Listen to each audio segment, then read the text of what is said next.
यस्यास्ते हृदये संवित् तं नृसिंहम् अहं भजे।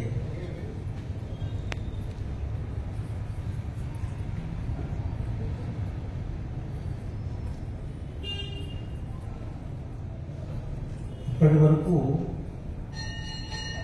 అద్భుతమైనటువంటి కృతులను గానం చేశారు. ఈ ప్రాంతం వచ్చినప్పుడు వారు స్వామివారు రావాలని కోరారు. వాస్తవంగా నిన్నటికే నేను వెళ్ళాల్సి వచ్చినప్పటికీ భాగవతంలో ఒక వాక్యం గుర్తొచ్చింది. ఏమిటంటే, పరమాత్మ నువ్వు ఎక్కడుంటావు అని ఒక భక్తుడు ప్రశ్నిస్తే, సత్యలోకమా, వైకుంఠమా, కైలాసమా, మరెక్కడ అంటే ఒక్క మాట చెప్తాను, మద్భక్త ఎత్ర గాయంతి అత్ర దృష్టాన్ని నారద. నారదుల వారు కోరేటప్పటికీ ఆయన చెప్పే సమాధానం, నా భక్తులు ఎక్కడైతే నన్ను గానం చేస్తారో ఆ గానం చేసేటువంటి చోట నేను ఉంటాను. అందరికీ తెలుసు పురుషార్థాలు 4: ధర్మార్థ కామమోక్షం. కానీ కొంతమంది మహనీయులు చెప్పారు, భక్తి కూడా మహాపురుషార్థం. లోకంలో సంపద ఉంటుంది, అధికారం ఉంటుంది, ఇతరత్ర ఎన్నో సౌకర్యములు సౌలభ్యములు కలిగి ఉన్నవారు ఉన్నారు. కానీ అవన్నీ ఎటువంటివి అంటే జస్ట్ ఒక బ్లింక్లో అది తారుమారయ్యే పరిస్థితులు ఏర్పడవచ్చు. నలిని దలగట జడవత్తరగం అన్నారు. తామరాకు మీద నీటి పొట్టు ఎంత నిలకడగా ఉంటుందో అంత నిలకడగా ఉంటుంది. ఏ పరిస్థితుల్లో అయినా ఏదైనా ఎటువంటి స్థితినైనా అధిగమించేటువంటి ఒక ఉత్తమమైన స్థితి ఏదైనా ఉంది అంటే అది భక్తిపూర్వకమైనటువంటి గానం, కీర్తన. యుగ ధర్మాన్ని అనుసరించి కలవు కేశవ కీర్తనం, కీర్తన భక్తితో. ఎందుకంటే ఈ యుగంలో ఇప్పుడు మనం చూస్తున్నాం, ఇప్పటికే 5000 సంవత్సరాలు అయింది అని అంటున్నాం. కానీ ఇప్పటికే మానవీయమైనటువంటి ఆ ప్రకృతి పరంగా ప్రకృతి ఏదైతే స్వతహాగా ఇచ్చేది ఉన్నదో అవన్నీ కూడా జన్యుపరంగా పరిణతి చేసే విధంగా మానవులు కొంతమంది ప్రయత్నం చేస్తున్నారు.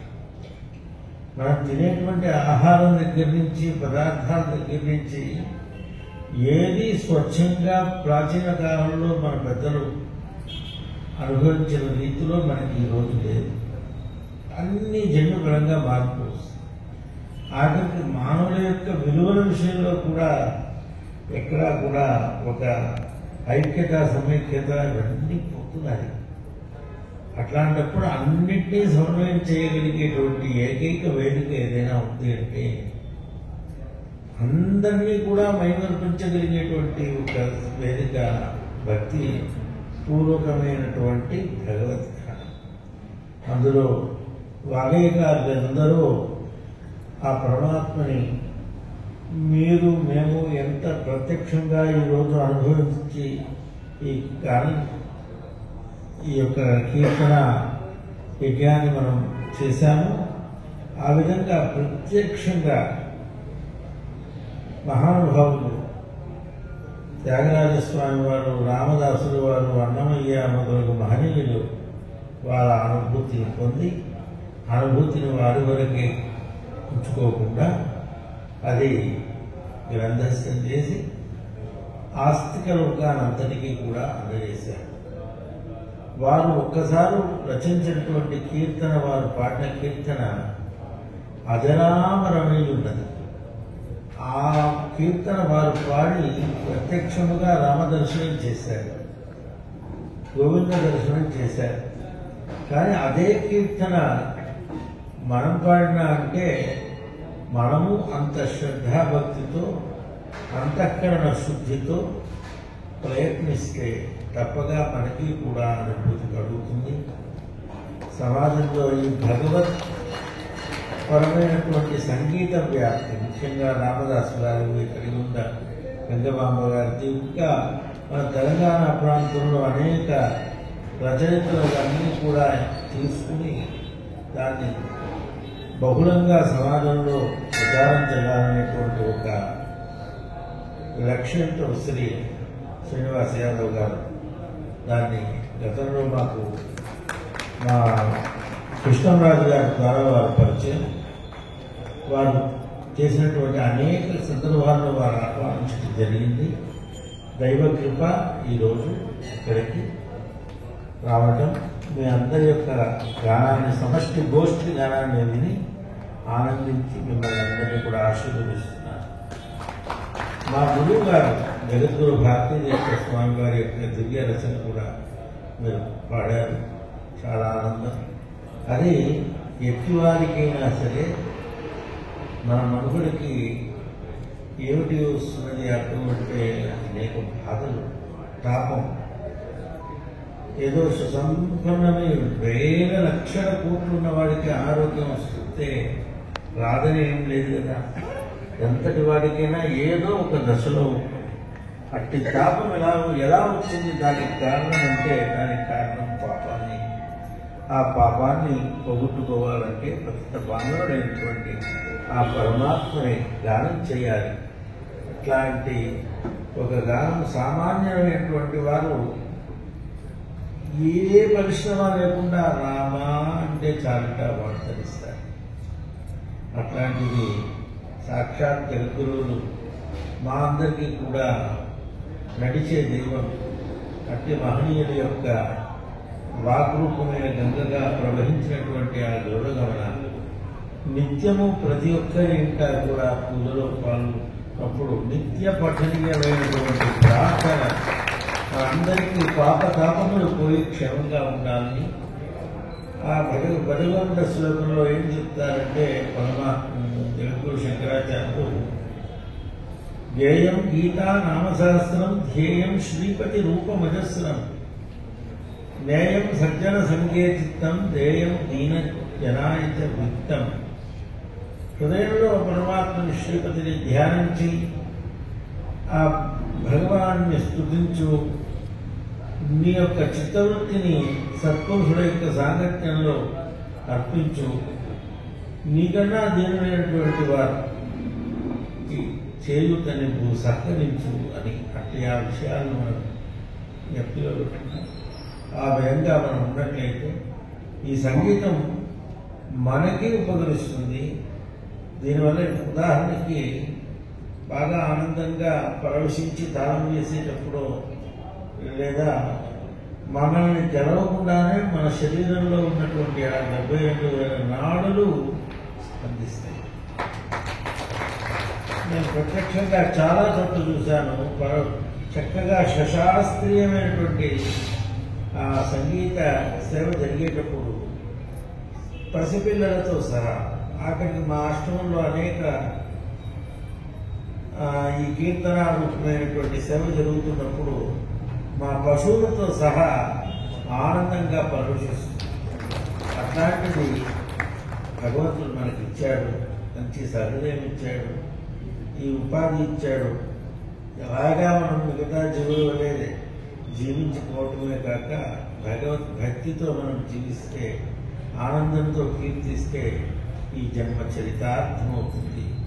అందున ఈ సంవత్సరం ఒక అరుదుగా అద్భుతమైనటువంటి సంవత్సరంగా మనం, ఎందుకు అంటే మన జాతికి, మానవాళికి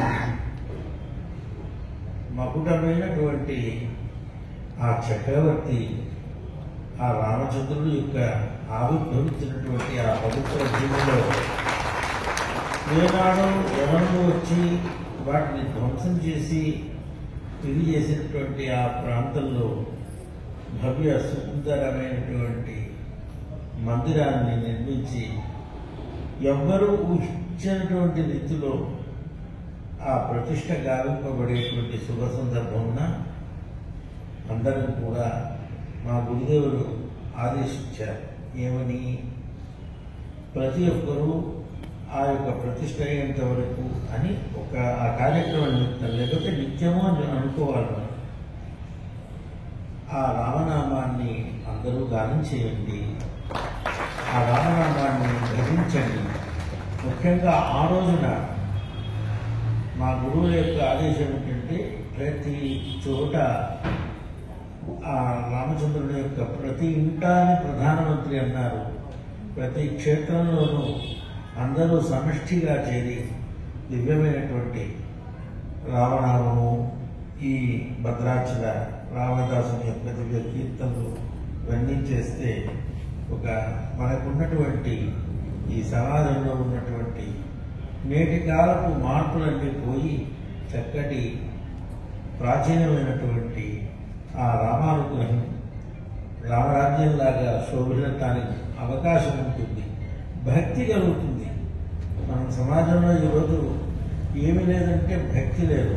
అయితే చాలా చోట్ల గుళ్ళు గోపురాలు, మిగతా యజ్ఞాలు యాగాలు పెద్ద పెద్ద వాళ్ళు చేస్తున్నారంటే అది ఒక ఆశతో కానీ ఆభాసతో కానీ జరుగుతున్నది. కానీ అంతఃకరణ శుద్ధితో భక్తిగా మనం కీర్తన చేస్తే తన్ను తాను తన్మయమై ఆనందవాసనతో పులకానికి కూర్చుంటాం. ఆ విధంగా ప్రతి ఒక్కరి సాధన ఫలించాలని ఆశిస్తూ ఆశీర్వదిస్తూ ఇటువంటి కార్యక్రమాన్ని ఇంకా విస్తృతంగా సమాజంలో చేయాలన్నటువంటి తపన ఉన్నటువంటి మా శ్రీనివాస గారికి పరిపూర్ణమైనటువంటి ఆ పరమాత్మ యొక్క కటాక్షం కలుగుగా కానీ ఆ నారాయణ స్వామి ఈ భాషణ